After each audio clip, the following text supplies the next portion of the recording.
Okay, what's up and welcome back to the channel. This is the Prokon Geek and welcome back to part 4. I think this is part 4 of Let's Design a Double Story Building. And yes, we're not doing any fancy editing for this series or this videos in particular, so let's dive right into the video. So if you remember in part 1, we cleaned the layouts. I'm quite sure that's what we did. I haven't seen the videos as well. In part 2, we established the graph flow layouts. And then in part 3, we looked at establishing the tributary layouts. Now, what we need to do, what I promised you is, one thing that we had not done or something that we had just done as a preliminary thing, but without really having any basis for it, was the sizing of our beams and our slab. We had a 230mm dip slab, and then we had a 180mm dip canopy slab. Then we also had 450 dips beams, and then when we go to the eaves beams, we had 300mm deep eaves beams, and we also had, this one was 575, but I'm just going to put this as 600, and then the other one was 180 because it was the same canopy above and below the structure. So now what we need to do, something that we definitely do need to do, is to size these beams and the slab, but using deflection checks. So normally what happens is you assume a certain depth for your slab and your beam, and then you check whether that depth or the depth that you've chosen will be okay using a preliminary check. But normally what happens is you can always assume any depth that you want, and you may decide not to check for it. But what then happens is when you start designing, after you do, let me just go to TJ McGinley. So this is TJ McGinley. Hopefully this is a book called TJ McGinley. I think I've shared it with you before. But what happens is normally once you design the slab, whatever slab you have, normally you obviously going to, as you can see, you always start with the trough section. So the trough section will have an effective depth that you assume. You always assume this depth, and you assume the cover as well. And then you obviously design it for shear and the moments, design for the moment reinforcement, the shear resistance, and then afterwards what you do is then you check for the deflection using the modified in the allowable span over depth and then the actual span over depth ratio. But normally when you're just doing preliminary, because most of the times to assume the depth, you don't want to do trial and error. You normally want to assume something that will be closer to what you're going to get in actual reality after you are done designing everything. So that's why we have the preliminary checks. So if you remember, I do have a slab, Prokon Geek slab depth and Prokon Geek beam depth. I'm quite sure I have, yes, there we go. These are the checks that you can use to preliminary size your beams and your slabs, so that at least when you get to the end, you're almost close to what you call it, to the actual depth that you would need. Because the problem is, if you just design for the moment and then you also, let me just show you, if you just design for the moment and the shear without having chosen a section that is close to what is actually needed in real life, what happens is when the deflection fails, if it fails, the slab needs to be redesigned, because you then need to assume another depth, and then you also need to then calculate the effective depth for that, because the effective depth will affect your moment calculations and it will affect your shear resistance calculations. So when you're using Prokon, it's going to be a different ballgame, because what just happens is you will be actually able to just change a few nitty-gritties in the software, and then it will do all the other calculations for you because it's in a computer. But if you're going to be doing it hand calculations and manually, it will be a different thing. So normally it's good to just preliminary size your members. So how do you do that? It's very easy. We're going to start off with the eaves beams, for example. So we're going to start with the eaves. So if you remember the eaves, what we had established is one of it is 575, but this is because it's going to be the canopy, so it's going to be something similar to this. And also remember, you can always design your beams either as flanged or rectangular, but it's best when you're starting out to be conservative and design them as rectangular, because when you design them as flanged, you actually lower the capacity of the beam to carry the moment as compared to when you design it as rectangular. So to size off the beams, what minute mark is this? This is the 5 minute, 4 minute mark. So what we're going to do is we're going to leave a chapter in the description below so that people who want to skip the introduction, where I am actually just discussing all those things that I was discussing can skip right to this part. So to start off right to the part where you actually size your beams, the first thing that you do, for example, when you go for the eaves beams, is to note what is the distance between the supports. So in our case, the linear distance between these two supports is 5070. Then you're going to put that at 5070. So what you do is you go to the beam depth. So you're going to change this. By default, I have shared this file with everybody before. So you provide the span of the beam is 5470. Then provide the span over depth limit factor. So what you then need is to go to Greg Parrot. So we normally, even for slabs and for beams, we use the same factors. So in this case, we have a simply supported, it's not simply supported, but it's a single span with nominal end restraint, because you do have your column. So this is the type of condition that we have for our beam. That is the beam that is going to be in the front, and the beam that is also going to be at the back if you go and check at the back at this point. So the condition for this beam and the condition for this beam are the same. So we're just going to check to see what the depth is we need. So in this case, the condition, if you go to Greg Parrot, is single span with nominal end restraint, that's 20. So we're going to put it at 20 as well. Even if you're going to be using the BS, which is the BS, it's 20 as well. The BS, you can use the BS, let me just check, it's BS 8110/1 1997, or even if you're going to be designing to SANS or SABs 101 101, it's still the same because this was derived from the BS, so we don't have to worry about that. So once we've done that, we got 20. So now this is going to calculate everything for us. The effective depth needed for the beam is going to be 0.254, and then the overall depth of the beam is, you add 50. Normally you just want to add 50 because that will ensure that you have a minimum cover of about 30 millimeters, which is for mild exposure. So that means everything will be good for you. So that comes up to about 0.304, that is about 300 millimeters. So in this case, yes, it was 304. We're just going to round that down to 300. So you'll find that the depth that we actually provided, we say it is going to be 300. So as you can see from experience, I sort of notice that yes, you're going to need, for every 5 meters, generally for 5 meters, you're definitely going to need about 300 millimeters. So that's a rule of thumb. When you just, that's how you preliminary size your beams, if it's just going to be a simple supported single span and with nominal restraints. So now that we have checked and we see that 300 is okay, if you want, we can always check the ones at the side. For the ones at the side, it might change because remember, you do have a column there, so you do have a double span, or you can say it's continuous at one end and discontinuous at one end. So just to measure this distance, that's 4140, and the support conditions that we have is one end is continuous. So one end is definitely discontinuous and the other end is continuous, so you can use a 4. So that's, if you check, that is going to be 4140, and this is going to give you 24. And if you check, it's telling us 223, so we can round that to 250. But then this is the reason. Normally you would want all your beams at one level to be the same depth so that people don't get confused, but it's still okay if you really want to save, if you think you're going to save anything. But I told you in the other videos, 50 millimeters of concrete on such a small project is not going to change much.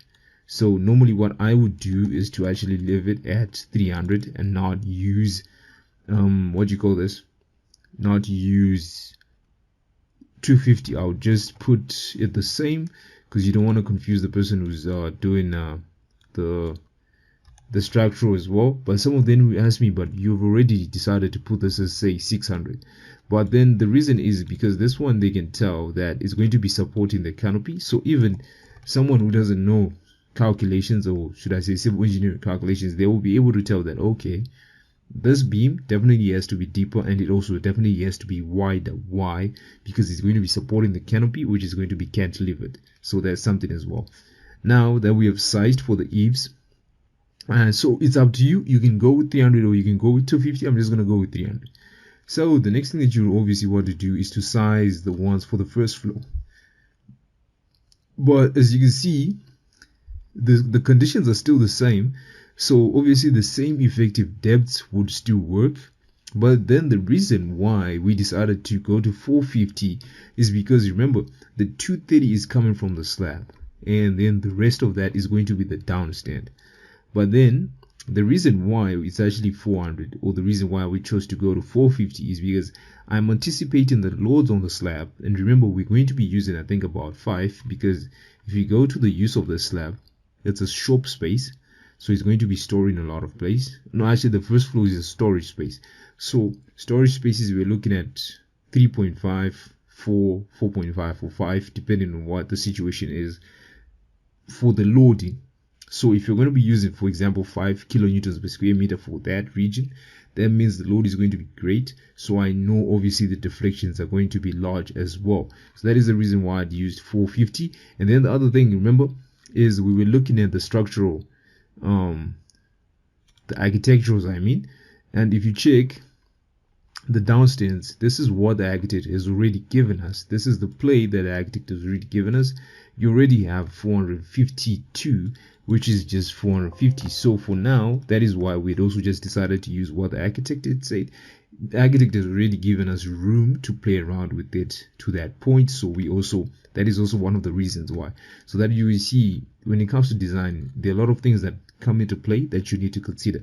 But now, the most important thing that we need to look at is sizing the slab. So because for the first floor, we're just going to stick with 450, and for the 690, we've already seen that 300 works, so we're going to stick with 690, because I'm quite sure that is what is going to be able to cater for the loads that are going to be there. And also remember, we also using the architecturals, so we always refer to the architecturals whenever we're doing something as well, to see what room the architect is giving us to play with. And in this case, that was 720, so that was already good to go. Now the next thing that we need to do is to look at the slab. And for the slab, what we're going to do, we will be using the MathCAD sheet that says slab depth, Prokon Geek slab depth. So you need to provide the short span of the slab. So first things first that you need to understand is this is a two-way slab. Why am I saying this is a two-way slab? Because the short span is 5070, and then the long span is actually 8 something. It's 8. Let's just measure that. That's let's go to that point and go to that point. That's 8280. And if you go to a calculator, let's just CE. That's 8280 divided by 5070. That gives you 1.63. So that's less than 2. So that is definitely a two-way spanning slab. So it's a two-way spanning slab, but one of the sides has a cantilever. So what will happen is the deflection for two-way spanning slabs is actually going to be guided. It's still the same as for beams. You still use the same tables, but then you have to use a modification factor. So that is the same thing that you get if you open this is Greg Barrett. If you also go to beam design by RJM and Veron, it's still the same. They're going to no, this is beams. This is where slab design is still going to be the same. Deflection for two-way slabs, you pick from the table of the beams, but then you are going to need to use a modification factor. So I'm just looking for some way to explain this. Deflection of slabs, yes, two-way spanning slabs. So for one-way spanning slabs, you use it states that it's sufficient to use the effective depth ratios, table 10, that is for beams, modified by the tables 11 and 12, right? So tables 11 and 12, essentially what they are, because it's a bit different from SANS and BS, but essentially what they're just using is you need to use the modification factor for tension reinforcement and the modification factor for compression reinforcement, right? So that is what you do. What it just means is you multiply the allowable. Let me just show you in TJ McGinley what they normally do, where they were saying allowable versus actual. Let me just see where we can find that. So there we see. So you have the allowable span D. What it just means is you multiply the ratio multiplied by the modification factor, which is what you get over there.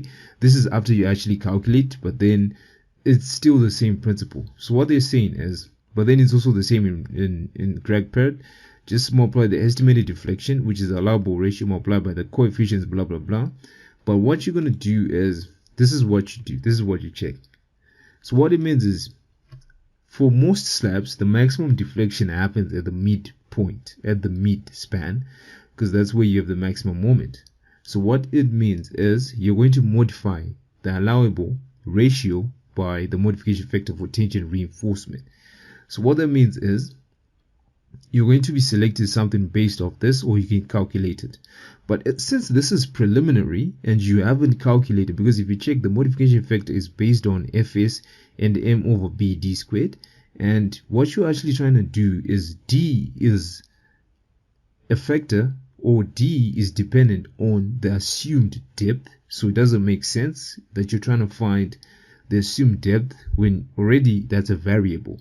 So what it means is you need to assume. So what did people say? So what you normally do is you see the highest factor that you can use is 2 and the lowest factor that you can use is 0.676. So what that means is, let me just clear up, 2 plus 0.76, that's 2.76. Then you divide that by 2, you get 1.38. So people just normally round this to 1.4. So what it just means is find out what type of condition you have for your slab. So in our case, when it comes to the short span of the slab, let's go back to AutoCAD. You'll find the short span is 5070. So this, if you go back to Greg Parrott, let's just go back to where we have that table. We just trying to see where we have that table. Table. So if you go back to where we have the table, it's similar to a single span beam with nominal end restraint. So the allowable ratio is actually 20, but then we need to modify that. So to modify it, we multiply it by 20 multiplied by 1.48. No, sorry, that was, let me just go back. That's 20 multiplied by, multiplied by 1, so that's 27.6. So what now happens is you're not going to come, the short span of the slab is 5070, and then what you're going to do is you're going to do 27.6, or normally you're going to use usually they use 14, so you can 1.4, I mean, so 1.4, this is what normally people do. This is the preliminary, this is from the experience, and this is what engineers do. So 1.4 times 20, you're just going to get 28, right? Let's just put in 28 direct, 28. So as you can see, the overall depth of the slab when you add 20, that's 210. So it's up to you now. You can use 220, or you can use 210, or you can use 200 and see. So those are the values which are close to that. So in actuality, what we're going to do is we're just going to change this from 230 and we're going to put it at 210. That's going to be a 210 millimeter slab. Then for the canopy there, since we just said we're going to be removing 50, I mean, so this becomes 170 if I'm not sure. Let me just calculate again. Where is the calculator? Because remember, it's a step, it's just a step. So that's 210 subtract 50. Is that sure? Oh, yes. So what we're going to do is, let me just put this, because 170, I'm more comfortable with 170. So we're just going to put it at 220 because it's already 211. So you can either round up or round down. So just remember, this is just preliminary sizing of the members. This is what you normally just do. So basically, this is it. This is what you do. And some of you may be asking, why did I say 170 for the canopy slab? Just remember, I said we are not going to be supporting a lot of things on the canopy, and I know he had suggested we use a 75 millimeter step, but normally we just try in structures, we try to use round zero figures, so we're going to use 50 millimeter step or 100 millimeter step. So in this case, if I did a 100 millimeter step, that's too much. We're going to use a 50 millimeter step, and the reason why is because I don't want there to be this depression at the end. I just want the soffit of the slab and the soffit of the canopy to just be at the same position. So that is why we're just going to make it 170 millimeters thick, and then for the slab we're going to make it 220 millimeters deep. But now you sort of know where it came from, and the preliminary thinking that was going on is our sizing these beams, or as you'll be sizing your beams and your slab. So that's it. So anyways, remember, if this is your first time coming to the channel, please like, subscribe, share, and share with everybody else. Just post it out. Hope you enjoyed the tutorials. This is part 4, I'm quite sure. So in the next video, what we're going to be doing is we're now going to be doing the takedowns based on the tributary area that we calculated. We're just going to do takedowns for all the columns, for all the bases. Once we do that, we see the load, and then we find out what type of foundation that we may need to use. Then in the other videos, we actually going to do the design starting from the top going to the bottom. because we don't want to be too conservative. We just want to be a little bit more accurate as compared to all the other videos or the other methods that we normally use.